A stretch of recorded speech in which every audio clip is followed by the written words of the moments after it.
Philippe Blanchon, votre troisième livre de poésie, La Nuit jetée, publié aux éditions Compact. Je dis livre de poésie et pas recueil parce qu'il y a un ordonnancement, une composition d'ensemble. C'est un poème-narration, pour reprendre l'expression de Mathieu Bénézet, avec un personnage central appelé Jean, qui est d'ailleurs plutôt une personne qu'un personnage. Peut-être le considérez-vous comme quoi? Comme votre double, comme votre hétéronyme? Un petit peu. Enfin, il y a aussi le personnage de Jacques. Enfin, il y a plusieurs personnages. Enfin, les personnages se multiplient au cours du récit. Et effectivement, ils sont tous la même personne et en Un peu et les des personnes. hétéronymes, non? Absolument. Oui. Il m'a semblé qu'il y avait quelque Oui, il y a chose quelque qui chose était un peu de cet ordre-là. de cet ordre-là. Oui, tout à Mais fait. alors, justement, quelle est l'identité du locuteur? À un moment donné, il y a une piste qui est donnée à travers le quatrième volet parce que le livre se compose de cinq parties, qui a pour titre l'ambassadeur. Donc, on peut l'imaginer dans une ambassade, un peu au même titre d'ailleurs qu'on peut imaginer le consulat de Geoffrey Firmin dans Le Consul. Enfin, c'est quelque chose d'un peu fantôme. Et un homme qui serait au cœur de la ville, au cœur du monde, ça c'est Oui, important. pas de la ville, des villes. Oui, Parce que vraiment, il y a une présence d'ailleurs très étonnante. C'est assez rare dans les livres de poésie de voir une telle attention portée aux lieux urbains absolument. et identifiés très précisément. Paris, Lyon, Marseille pour aller vite, mais on peut aller. Il y a encore d'autres Oui, lieux à qui vous sont Bruxelles, encore plus proches. Venise, Venise, Toulon. Toulon. Pourquoi cette attention aux villes précisément?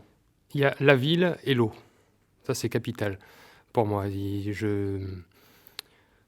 J'ai souvent en mémoire dans l'introduction de Moby Dick, le texte, Melville qui fait parler Ismaël et qui fait parler de la fascination qu'ont les hommes pour les rivages, pour que ce soit le New-Yorkais qui va sur les quais ou même l'homme qui à la campagne va se retrouver à un moment donné au bord d'un lac. Et le livre est à la fois...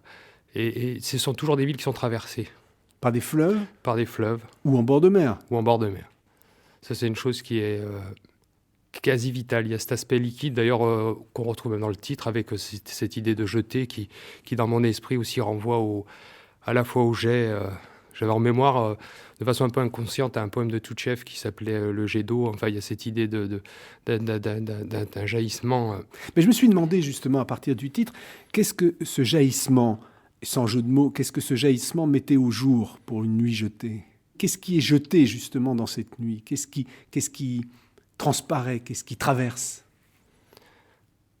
Le jour, paradoxalement. Enfin, ça serait un peu sous le signe d'Isis, enfin, de cet engendrement du jour par la nuit. Et oui, même cette espèce de présence tutélaire que je pourrais identifier à travers Isis, irait même au-delà de ça, avec cette idée qu'elle est à la fois la sœur et l'épouse du jour et qu'elle l'engendre. Enfin, Mais il y a cette idée de renaissance, absolument. cette idée d'engendrement et Absolument. de renaissance, cette façon cyclique. Tout Et à les fait. poèmes d'ailleurs fonctionnent assez comme ça. Ce sont des suites. Oui, oui, tout à fait. Ce livre a été conçu à travers une fascination qui est très très forte chez moi, des grands prosateurs, qui s'appellent Joyce ou qui justement ont créé un univers comme ça d'une grande cohérence avec cette dominante du cycle. J'ai voulu rendre ça en poésie, rendre ça possible en poésie. Mais oui, parce que ce qui est la singularité de votre livre, c'est que, et c'est pas un hasard si vous faites référence plutôt à des prosateurs ou à des romanciers, c'est qu'il y a un corps de récit dans pratiquement tous les poèmes, et que le livre lui-même est une sorte de narration. Et c'est pas si fréquent dans la poésie actuelle de voir un livre composé de cette façon. On pourrait presque dire que c'est un roman mis en poésie, que c'est un livre de narration mis en poésie. Qu'est-ce que vous apporte la forme poétique, justement? J'allais dire, c'est presque quelque chose de consubstantiel. Je ne peux pas écrire autrement que par des vers. C'est quelque chose que j'ai beau tourner, autour de la littérature, qu'importe les détours que je peux faire, j'arrive toujours au même point. C'est le vers qui s'inscrit sur la page. Mais compte tenu de cette attention que je portais à, à cette narration moderne, j'étais effectivement très, je vous le cache pas, très excité de tenter cette aventure un peu en solitaire. Enfin, il y avait effectivement, c'était c'était un aiguillon important pour moi.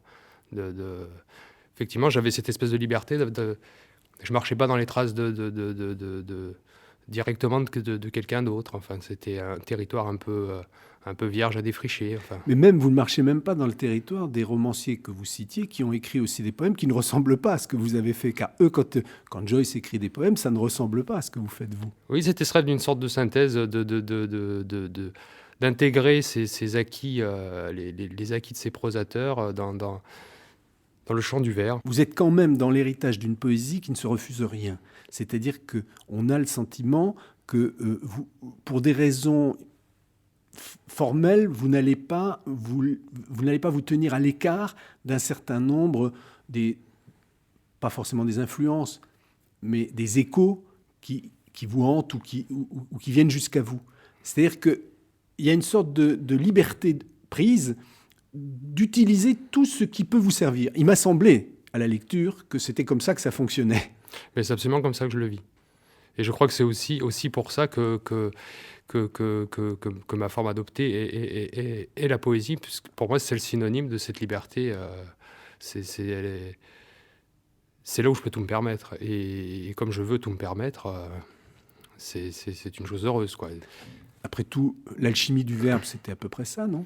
Absolument, oui, bien sûr.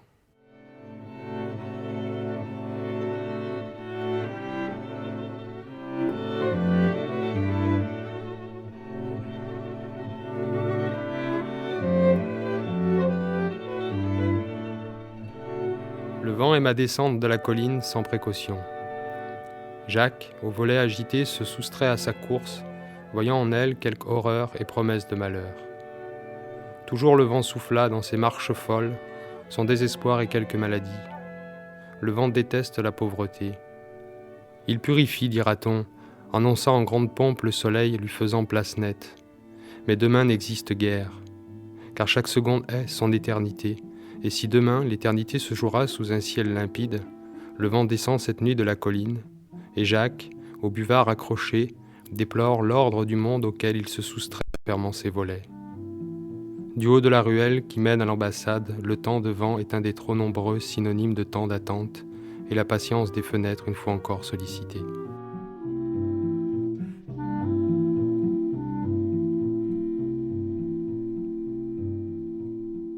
Agir, c'est aller au-devant de la fraîcheur, de l'amandier, de l'abricotier au tronc noir brillant de la nuit fraîche, qui accepte la mort de Yann que Jacques agit dans ce froid. Marie sommeille. Elle seule est avec Yann. Yann n'appartient qu'à Marie. Il ne sera le témoin de Jacques comme depuis leur jeunesse débardée depuis, sans crainte de l'emphase. Mais la fraîcheur assure les nerfs de ces effets emphatiques qui marquent autant la lutte contre la nature qu'une réalité autre. La fraîcheur, pause accordée au rêve, relance la machinerie. Yann peut s'éloigner, Jacques seul ni n'observe ni ne sera plus observé. Lutte autre, la fraîcheur promet un autre pour le passage. Yann, que dire de ses secrets, ne fut que secret, un visage, des mains tremblants, ses paroles, un visage, ses silences. Florence lui pardonna le mal fait à Marie, voyant Jacques en frère de Yann. La fraîcheur appelle à l'action retour en soi pour la nuit.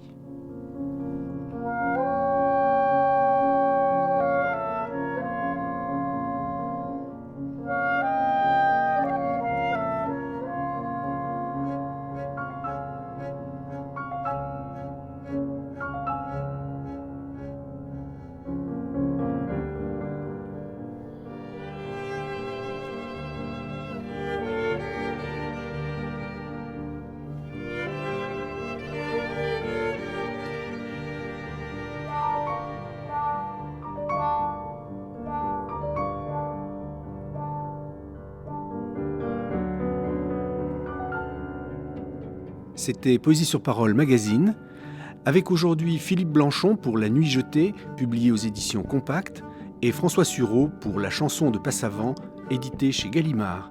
Mixage Jean-Richard Dufour, attaché d'émission Xavier Carrère, réalisation Hélène Daude.